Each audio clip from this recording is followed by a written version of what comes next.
My name is Ola Ojewumi, and I'm a patient advocate from the Washington, D.C. metropolitan area. And my advocacy begins with my own health. As the recipient of a heart and kidney transplant, I have many complex medical needs, and I'm on tons of prescription drugs. But there is one medication that I'm not taking for my muscular disorder, mitochondrial disease, because it costs between $300 and $400, and it was too expensive for me to afford. That's why it's important for Congress to ensure that prescription drugs are lowered in costs so people with disabilities like me can afford to live and can afford to thrive. So I was diagnosed with a rare muscular disease called mitochondrial disease. This affects the energy output of my muscles, and it affects my ability to walk short distances.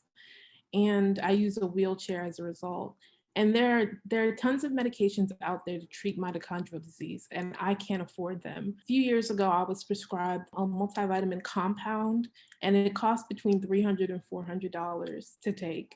And the medication I'm on for my heart transplant, 30 days of my medication cost $4,000. Without the help of insurance, I wouldn't be able to pay for this. But I am one of millions of disabled Americans with health insurance, but I'm not the only one who can't afford to pay for my medication, even with health insurance. I'm one of millions, and it's imperative that we work with policymakers on Capitol Hill to reduce the cost of prescription drugs so we can afford to live. The most important part of patient advocacy is the willingness to share one's story.